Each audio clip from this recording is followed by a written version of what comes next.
ये टॉपिक है plant nutrients management, इसकी चौथी वीडियो है ये। तो अब इसमें पिछली जो तीसरी वीडियो थी उसमें हमने बताया था कंपोस्ट खाद, केचुए की के वर्मी कंपोस्ट केचुए की खाद के बारे में। इसमें मतलब ये था कि अगर मान लिया हमें 1 एकड़ पे वर्मी कंपोस्ट तैयार करना है या हम वहाँ पे वर्मी कास्टिंग कर रहे हैं तो लगभग 10 लाख केचुओं की हमें आवश्यकता पड़ेगी, जो कि 500 किलो केचुए की खाद तैयार कर सकते हैं पर डे के हिसाब से। किसी भी सब्जी वाली फसल को देने के लिए जो है करीबन 2 से 3 टन केचुए की खाद की आवश्यकता होती है प्रति हेक्टेयर के हिसाब से। इसको पौधे की वृद्धि के समय किसी भी समय में दिया जा सकता है। तो इसकी हम बात कर रहे थे पिछली वीडियो में। अब हम बताते हैं इसकी केचुए की खाद के लाभ क्या हैं। इसका उपयोग सब्जी वाली फसलों में, सभी सब्जी वाली फसलों में किया जा सकता है। इसको फसल वृद्धि के किसी भी समय किसी भी स्तर पर दिया जा सकता है। इसका मतलब यह है कि जैसे बीज की बुआई से पहले भी दे सकते हैं और बीज की बुआई के बाद में ट्रांसप्लांटेशन के टाइम पे भी दिया जा सकता है। उसके बाद भी अगर कोई फूल बनने का स्टेज है तब भी दिया जा सकता है और कोई फ्रूट बनने की स्टेज है तब भी दिया जा सकता है। इसमें पौधों के लिए सभी आवश्यक पोषक तत्व होते हैं जो पौधों की वृद्धि, उपज और उनकी क्वालिटी को बढ़ाता है। अब इसका एक लाभ ये भी है कि इसको संभालना, स्टोर करना आसान है। इसमें कोई बदबू नहीं आती और इस पर कोई, जैसे मान लिया गोबर की खाद अगर हमारे कहीं आसपास हो तो वहाँ पे मक्खी मच्छर बहुत सारी इस तरह की चीज़ें आ जाती हैं। तो इसमें इस तरह की कोई भी बात नहीं होती, ना बदबू आती ना मक्खी मच्छर बैठते। इसमें कुछ सूक्ष्म जीव होते हैं जो नाइट्रोजन के स्थिरीकरण करते हैं, नाइट्रोजन को फिक्स करते हैं और फास्फोरस को घुलनशील बनाने में मदद करते हैं। यह सब्जी वाली फसलों में कीट और बीमारियों को कम करता है। वर्मी कंपोस्ट में नाइट्रोजन, फास्फोरस और पोटेशियम की मात्रा अन्य जो खाद हैं, मतलब अन्य खाद का मतलब यह है कि जो गोबर की खाद है या कंपोस्ट खाद है उसके मुकाबले अधिक होती है। यह मिट्टी की बनावट, संरचना, उसकी पानी धारण करने की कैपेसिटी को बढ़ाता है। मिट्टी में वायु के आवागमन को बढ़ाता है और मिट्टी के कटाव को भी रोकता है। खाद के प्रयोग, खाद का के इन जो पीछे हमने खाद के बारे में पढ़ा था उनकी क्या प्रयोग है, जैसे गोबर की खाद है या खली है, जितनी भी प्रकार की, उसको ज़्यादातर वैसे तो खाद का एक रिकमेंडेशन ये है कि खाद को हमेशा जो है वो मतलब बुआई या ट्रांसप्लांटेशन से 15-20 दिन पहले खेत में जुताई के समय जुताई करके मिला देना चाहिए, क्योंकि इसका डिकम्पोजिशन होने में टाइम लेता है और ये जो पोषक तत्व हैं उनको धीरे धीरे रिलीज करता है। पौधों के लिए, मतलब किसी भी फसल के लिए, सब्जी वाली फसल के लिए 20 से 25 टन प्रति हेक्टेयर गोबर की खाद की या FYM की खाद की जो है सिफारिश की जाती है। अब इसके बाद में आता है जैव फर्टिलाइज़र आता है, जैव उर्वरक आता है, बायो फर्टिलाइज़र बोलते हैं इसको। तो बायो फर्टिलाइज़र में लाभकारी सूक्ष्म जीव जैसे बैक्टीरिया, कवक और शैवाल, इस तरह की चीज़ें पर्याप्त मात्रा में रहते हैं। पौधे की वृद्धि और पोषण में मदद करते हैं। वे जटिल कार्बनिक पदार्थों को विघटित करते हैं और पौधों को आसानी से उपलब्ध करा सकते हैं। वातावरण में मौजूद नाइट्रोजन को मिट्टी में स्थिर करते हैं।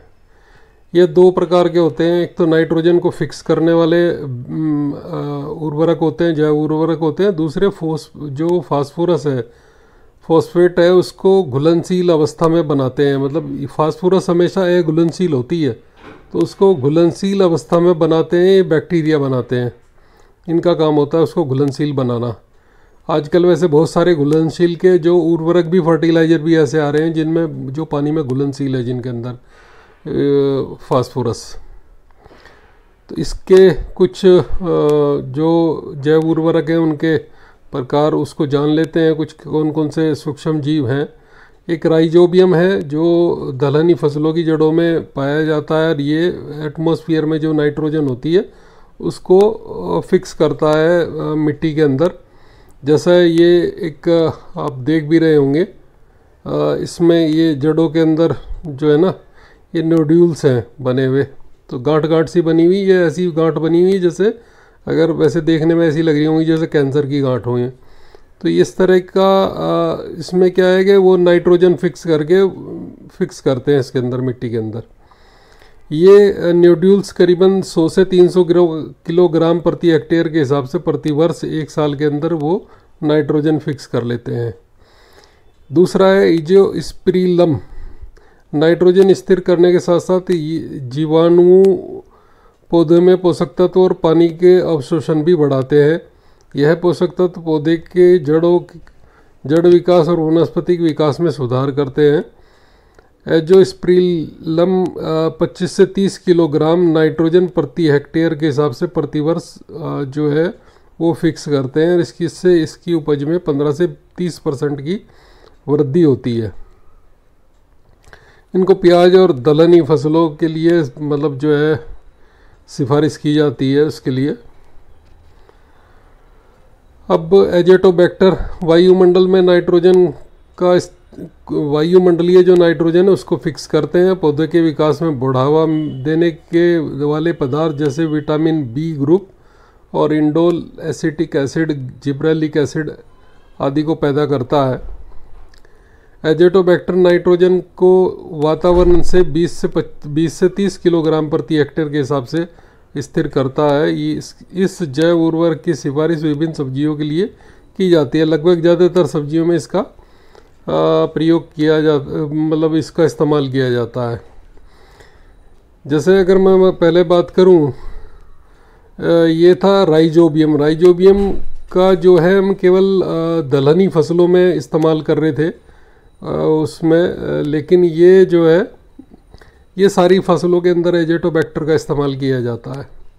एक होता है इसके अलावा एजोला, ये प्रकृति में मतलब सहजीवी है। चावल में देखा होगा जैसे बाढ़ का पानी रुक जाता है तो उसके ऊपर, मिट्टी के ऊपर आपने देखी होगी एक हरे रंग की काई सी जम जाती है, मतलब कोई बाढ़ आ जाए, मतलब जब वहाँ पे पानी भरा रहता है तो उसमें तो प्रकाश संश्लेषण से ऊर्जा प्राप्त करते हैं और 100 से 150 किलोग्राम प्रति हेक्टेयर के हिसाब से नाइट्रोजन को फिक्स करते हैं। साथ ही इसके 40 से 60 टन बायोमास फिक्स करते हैं प्रति हेक्टेयर के हिसाब से। एक होता है नीला हरा शैवाल, बीजीए के नाम से इसको जानते हैं, साइनोबैक्टीरिया के नाम से भी जाना जाता है। यह प्रकृति में फास्फोरिक और auxin, indole acetic acid, gibberellic acid को उत्पन्न करते हैं। बाढ़ में चावल के खेत में नाइट्रोजन स्थिरीकरण का काम बीजीए द्वारा किया जाता है। ये भी चावल में जैसे ज़्यादा पानी रुक जाता है तो उस टाइम पे इस तरह के शैवाल देखने को, काई सी जो है, शैवाल का मतलब जो काई सी दिखाई देगी वो आपको इस तरह की चीज़ें होंगी। अब दूसरे, ये तो हो गए नाइट्रोजन फिक्स करने वाले हो गए थे। अब दूसरे हैं जो फास्फोरस को घुलनशील अवस्था में बनाने वाले जो जैव उर्वरक है या बायो फर्टिलाइजर है। इनका काम होता है कि ये घुलनशील अवस्था में फास्फोरस जो है मिट्टी में उसको, वो है घुलनशील अवस्था में होती है तो उसको घुलनशील अवस्था में कन्वर्ट करते हैं, जिससे 10 से 20% तक ये उसको उसमें परिवर्तित कर देते हैं, घुलनशील फास्फोरस कन्वर्ट कर देते हैं। तो अब इसमें क्या चीज़ है कि इसमें बैक्टीरिया जो शामिल है, बैसिलस, स्यूडोमोनास और कवक, जैसे मान लिया जो कवक हैं वो एस्परगिलस और पेनिसिलियम। तो इसमें वेसिकुलर, अर्बेस्कुलर और माइकोराइजा, तो ये VAM के नाम से जाना जाता है। फास्फोरस, जस्ता, सल्फर और पानी के अवशोषण को तेज बढ़ाता है, जिससे फसल की उपज एक समान विकास करती है और वृद्धि करती है। जो वाम का जो जड़ रोगों के प्रति प्रतिरोधक क्षमता को बढ़ाता है, ट्रांसप्लांटिंग की कठोरता को, मतलब जैसे अगर हम मान लिया ट्रांसप्लांट करते हैं जिन फसलों के अंदर, तो उनके अंदर अगर इसका इस्तेमाल करते हैं तो उसमें ट्रांसप्लांटेशन में करने में जो हमारी पौध है वो कम मरती है। दूसरा, जैव उर्वरकों का प्रयोग बीज उपचार के लिए किया जाता है।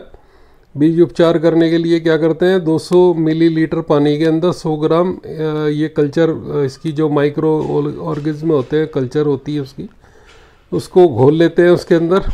तो फिर घोल तैयार करके बीज को डुबोया जाता है उसके अंदर। अंकुर जल डुबकी का मतलब ये है कि जैसे पौध तैयार हो जाती है तो पौध की जड़ों को डुबो का मतलब 15 से 30 मिनट तक डुबोया जाता है उसमें। तो 400 ग्राम उसके अंदर जो है ये कल्चर होती है इसकी माइक्रो ऑर्गेनिज्म की, और 20 लीटर पानी में मिला के फिर उसमें उसकी जड़ों को 15 से 30 मिनट तक डुबो के रखते हैं। आलू कंद की डुबकी उपचार, 1 किलो इनक्यूलेंट्स 40 से 50 लीटर पानी में घोल के एक घोल तैयार कर लेते हैं, और फिर 5 से 10 मिनट के लिए उस घोल में आलू को डुबोया जाता है, और उसके बाद में फिर तुरंत खेत में लगा दिया जाता है। मृदा उपचार है सॉइल ट्रीटमेंट, 5 से 7 किलो इनक्यूलेंट्स को केवल 50 से 100 किलोग्राम सड़ी हुई गोबर की खाद या मिट्टी के साथ में मिलाया जाता है। 1 हेक्टेयर भूमि में मिलाते हैं। सभी दलहनी वाली फसलों के लिए सीधी बिजाई में राइजोबियम इनोकुलेंट्स के रूप में प्रयोग करते हैं, जबकि जो स्पिरिलम एजोटोबैक्टर के माध्यम से बीज अंकुरण, अंकुर जड़ डुबकी और सीधी बीज बुआई और मृदा उपचार के लिए उपचारित किया जाता है। मृदा उपचार करने के लिए मतलब इसका इस्तेमाल किया जाता है राइजोबियम का, और ये एक तरह का मतलब राइजोबियम जो बैक्टीरिया है या एजोटोबैक्टर जो बैक्टीरिया है हमारा, ये मतलब जो है सॉइल ट्रीटमेंट में भी काम आते हैं। इसको गोबर की खाद के साथ में मिक्स करके देंगे। तो सॉइल ट्रीटमेंट का मतलब ये है कि उसमें एक तो मतलब मेन रोल ये होता है इनका कि सूक्ष्म जीवों की मात्रा को बढ़ा देता है, जिससे मिट्टी एक अच्छी हो जाती है, उसमें वाटर कैपेसिटी, उसकी होल्डिंग कैपेसिटी बढ़ जाती है। ये हमारी चौथी वीडियो थी इस वाले चैप्टर में। अभी ये एक 5वीं वीडियो और आनी है अभी उर्वरक के बारे में, तो वो भी अपलोड हो जाएगी, उसे भी अपलोड करेंगे। तो ये जानकारी आपको कैसी लगी, इसके बारे में अगर अच्छी लगी हो तो सब्सक्राइब कर दीजिएगा चैनल को और लाइक कर दीजिएगा, और अगर मान लिया कोई कमेंट्स है तो डाल दीजिएगा। Thank you.